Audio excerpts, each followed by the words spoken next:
Apakah termasuk golongan wanita yang baik jika cara dia memandang laki-laki itu dari segi finansialnya doang? Syukron.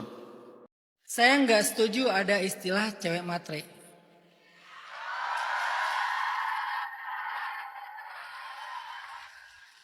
Karena minta dinafkahi itu adalah fitrah perempuan. Kemudian fitrah ini disimbolkan dengan mahar. Kenapa ada mahar dalam pernikahan? Dan mahar itu adalah simbol nafkah. Makanya nggak bisa mahar itu hafalan ayat Al-Quran, nggak bisa. Dengan mahar hafalan surat Ar-Rahman. Emang hafalan surat Ar-Rahman bisa dijual? Nggak bisa kan? Jadi mahar itu nggak boleh hafalan Al-Quran, nggak boleh yang bentuknya nggak bisa dijual belikan. Kenapa? Karena mahar itu adalah simbol nafkah. Walaupun cuman kayak sekedar satu barang apa gitu. Kalau Ali kan maharnya kan perisai kan. Tapi kan perisai bisa dijual dan harganya lumayan sebetulnya perisai itu. Jadi mahar itu simbol nafkah. Kenapa perempuan dikasih mahar? Karena secara fitrah memang perempuan itu dinafkahin. Sehingga kalau perempuan itu mempertimbangkan sisi finansial seorang laki-laki, emang sesuai fitrahnya. Sebentar.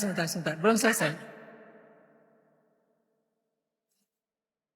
Tapi Nabi mengatakan sebaik-baik perempuan yang paling mudah maharnya. Bukan yang paling murah ya, karena kalian tidak murahan. Mudah. Misalnya mudah itu apa? Relatif. Ada cowok 1 miliar tuh ya cincai lah, gampang lah gitu. Ada cowok 10 juta, aduh 10 juta ya. Ya kan ya? Maka lihat-lihat cowoknya.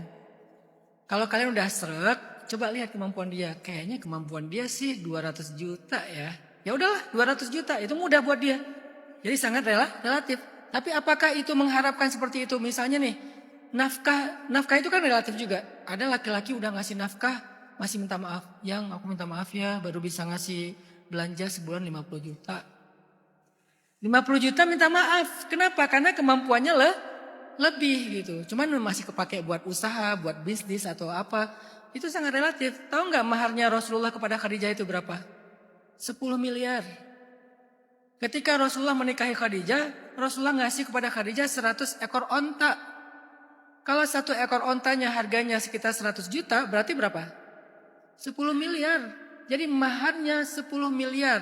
Kalau 50 juta, 5 miliar. Antara 5 sampai 10 miliar kata para ulama. Itulah maharnya Khadijah. Khadijah matre enggak? Enggak. Karena emang Nabi mampu. Waktu itu Nabi kan tajir banget kan. Karena beliau seorang pengusaha sukses. Bukan pedagang, pengusaha. Bedanya apa? Kalau pedagang transaksi, kalau pengusaha itu bikin ekosistem. Nabi itu pengusaha, dia kemana-mana bikin ekosistem. Di Syam bikin ekosistem, di Madinah, di Mekah bikin ekosistem. Sehingga benar-benar bikin semacam sistem sebuah bisnis dan pasar yang sehat, yang bagus, yang adil. Nabi jago tuh, makanya sukses. Sehingga buat Nabi ngasih 10 miliar, gampang. Tapi Khadijah nggak disebut matre. Itu fitrahnya perempuan. Makanya di dalam ayat itu ar-rijalu qawwamuna 'alan nisa bima faddalallahu ba'dahum 'ala ba'd wa bima anfaqu. Laki-laki itu jadi pemimpin salah satu alasannya karena dia berinfak, artinya ngasih nafkah buat perempuan.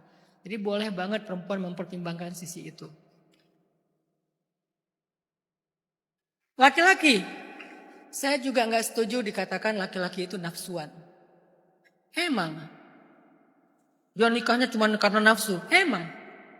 Saya bisa bilang gitu. Emang nikah itu karena nafsu. Kenapa? Karena salah satu tujuan pernikahan bagi laki-laki adalah untuk menyalurkan kebutuhan biologisnya secara halal dan terhormat. Makanya ayatnya adalah salah satu di antara ciri orang yang beriman itu di surat Al-Mu'minun adalah orang yang menjaga kemaluannya kecuali kepada istrinya. Kenapa? Karena dia punya kebutuhan itu. Beda loh laki-laki sama perempuan. Perempuan itu mungkin kalau dikasih nafkah udah tenang dia. Laki-laki gak akan tenang. Kecuali ya itulah pokoknya. Dan itu adalah fitrahnya laki-laki. Jadi jangan salahkan fitrah. Emang gitu. Selama dia juga bisa memudahkan. Dia pengertian. Jangan maksa.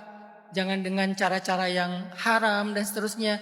Maka masing-masing punya fitrah teman-teman. Maka kalian berdandan untuk menyenangkan suami itu bagian dari cara menjadi istri solehah. Karena kata Nabi, perempuan solehah itu cirinya 3. Nomor satunya apa? Idza ra'aitahas sarratka. Kalau kamu memandang dia, dia menyenangkan hati kamu. Berarti dia dandan buat kamu. Mulai sekarang niatkan beli skincare karena suami. Kalian pakai body lotion, cari yang sesuai dengan selera suami. Yang temenin aku dong, aku mau nyari body lotion. Oh ya udah aku temenin. Kamu senangnya yang rasa apa? Fruity. Oke. Kamu kan senangnya apa ya? Kan kamu senang durian, berarti rasa durian gitu ya. Nah itu namanya pakai body lotion buat suami.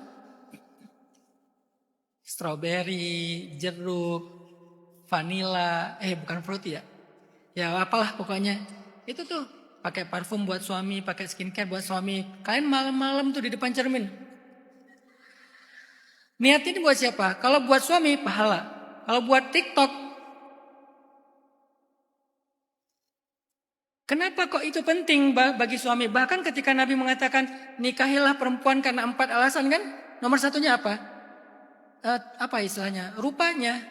Karena itu sesuatu yang walaupun itu relatif. Kita nggak bisa bilang, oh kamu jelek. Enggak, karena selera orang beda-beda. Orang Indonesia sama orang bule itu beda loh seleranya. Bule ngelihat orang yang mungkin kulitnya gelap itu cantik. Kalau kita ngelihat orang yang kulitnya terang itu cantik. Beda-beda kan? Makanya saya sering nanya ke teman saya bule waktu lagi main surfing gitu. Kalian ngapain sih senang banget jemur di Indonesia? Ya biar kulit kami kayak kamu. Wah, kayak saya. Jadi ngerasa kayak, wah ternyata mereka pengen jadi kita. Padahal kita pengen jadi mereka. Mereka berjemur biar hitam. Kita pakai skincare biar putih. Mereka berjemur biar hitam hasilnya merah. Kita pakai skincare hasilnya belang. Ininya putih, ininya hitam. Di sini putih, ini hitam. Pas belang. Itulah relatifnya dunia. Makanya cewek mengharapkan nafkah yang cukup, itu adalah fitrahnya. Laki-laki mengharapkan kebutuhan biologisnya tersalurkan dengan halal dan terhormat, itu adalah fitrahnya. Jadi jangan pernah bilang dasar cewek matre, dasar cowok nafsuan. Sama, kalian sama-sama punya fitrah. Tapi di atas fitrah itu nanti ada yang namanya ihsan. Ada namanya takwa. Jangan sampai gara-gara menyalurkan fitrah, pokoknya aku minta dinafkahin sebulan 200 juta, gak mau tahu. Ya lihat-lihatlah.